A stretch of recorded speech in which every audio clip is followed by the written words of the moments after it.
चार बातें व्यवहार में बड़ी आवश्यक है सबके लिए, करके कोई देख ले। सम्मान, सत्य, प्रेम और हित।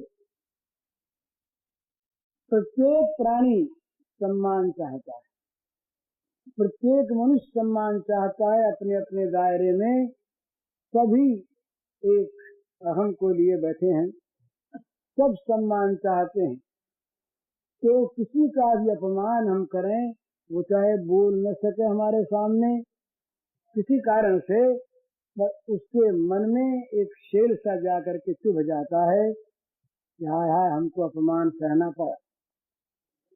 ये दुर्व्यवहार, परुषवाच्य, ये गर्व और अभिमान, ये आसुरी संपत्ति के स्वाभाविक सर्वप्रथम लक्षण है।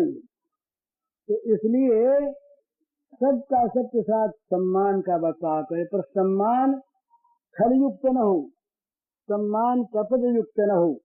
ऊपर से हम बहुत मीठे बोलें, ऊपर से बड़ी आव भगत करें, बड़ा सम्मान करें, और अंदर ही अंदर हम उसका बुरा चाहें, या हमारे मन में सम्मान की कोई कल्पना ही न हो, केवल दिखावा हो, तो उस सम्मान से ठीक ठीक हमारी साधना नहीं बनती। जब वो भेद खुलता है तब वो समझता है कि ये तो हम तो सम्मान के फंदे में पड़े, फंस गए इसकी मीठी मीठी बातों में, इसने तो हमें छल लिया। तो ये इससे बचे नीतिकार कहते हैं कि परोक्षे कार्य हंकारम प्रत्यक्ष परिवादन वर्जयतादृशम मित्रम विषकुम्भम पयोमुखम।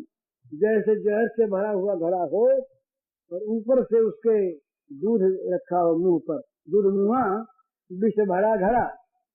इसी प्रकार जो बहुत मीठे बोलते हैं, बोले ही बचन मधुर जिमि मोरा, बड़ा बड़ा मीठा वचन बोलते हैं, बड़ी नम्रता से बोलते हैं। तो नम्रता से बोलना, मीठा बोलना बड़ा आवश्यक होना ही चाहिए, परंतु उसके साथ साथ छल न हो, कपट न हो, दिखावा न हो, और मन में हिंसा न हो, द्वेष न हो, क्रोध न हो।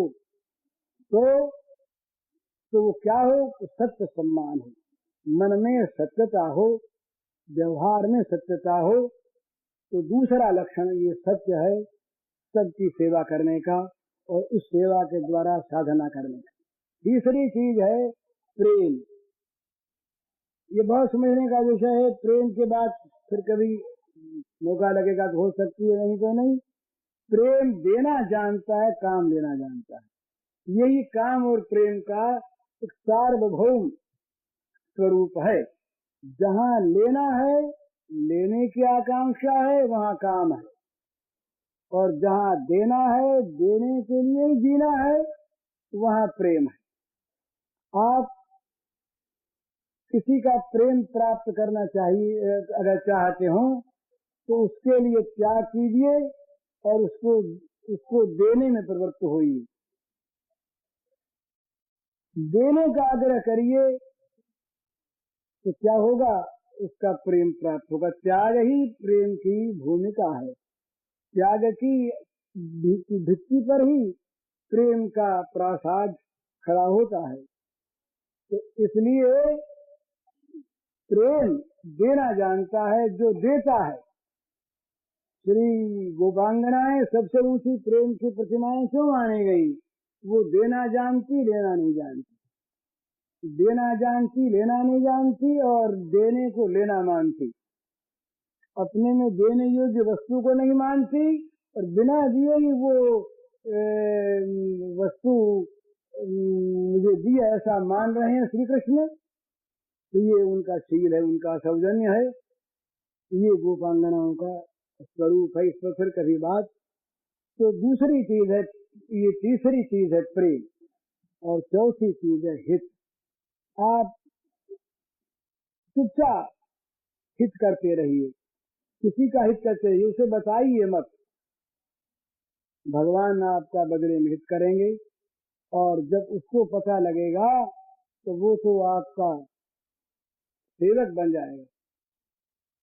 तो इस प्रकार से सब में भगवान समझकर सम्मान, सत्य, प्रेम और हित की भावना से सबके साथ व्यवहार करना चाहिए।